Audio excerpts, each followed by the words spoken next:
Olá, nessa aula nós falaremos sobre o arrependimento. Vamos defini-lo. O que é o arrependimento? Com uma definição simples, nós dizemos que o arrependimento é uma mudança de atitude. É a resposta correta ao pecado que foi cometido. O arrependimento descreve alguém que reconhece o seu erro, sente uma tristeza profunda por ele e decide abandoná-lo. No contexto bíblico, refere-se à atitude de alguém que adquire o conhecimento bíblico do pecado, reconhece a sua má conduta, desiste do pecado e se volta para Deus. Em outras palavras, é a atitude de alguém que desiste de pecar.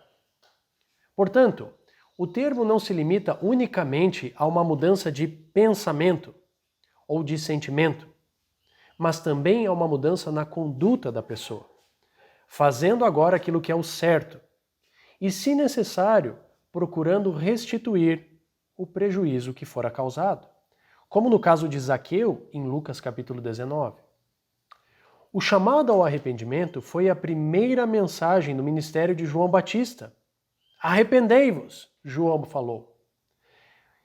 Curiosamente, também foi a primeira mensagem no ministério de Jesus. Arrependei-vos e creiam nas boas novas, Jesus diz. E fez parte do apelo da primeira mensagem do Espírito Santo, comunicada por meio de Pedro no dia de Pentecostes. Atos capítulo 2, versículo 38. Arrependam-se e cada um de vós seja batizado para a remissão dos pecados. Arrependimento é a palavra de ordem, é o primeiro passo que nós devemos dar para buscarmos a salvação. Antes da vinda de Jesus, João Batista advertiu seus ouvintes que eles deveriam se arrepender, mostrando frutos de arrependimento. Mateus capítulo 3, versículo 8. Fato é que um indivíduo que realmente mudou de atitude com respeito ao pecado irá evidenciar essa mudança em suas ações.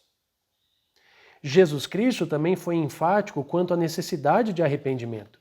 Em Lucas capítulo 13, ele nos diz o seguinte: considere os versículos 3 e 5. Eu lhes digo que não, mas se não se arrependerem, todos vocês também perecerão. E no versículo 5 ele diz: mas se não se arrependerem, todos vocês perecerão. Ele repete essa ideia. Então, se nós não nos arrependermos dos nossos pecados, nós iremos também morrer neles.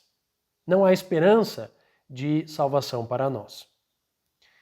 Deus, manifestando o seu grande amor, aguarda pacientemente que todos os homens se arrependam. É a intenção de Deus. Em 2 Pedro capítulo 3, versículo 9, ele nos diz isso. O Senhor não demora em cumprir a sua promessa, como julgam alguns. Ao contrário, ele é paciente com vocês, não querendo que ninguém pereça, mas que todos cheguem ao arrependimento. Portanto, o arrependimento não é igual a um remorso. Não se resume somente a uma tristeza, não somente a um pensamento diferente, mas a uma mudança de conduta, de atitude. É uma decisão firme de abandonar o pecado e não voltar mais para ele mesmo.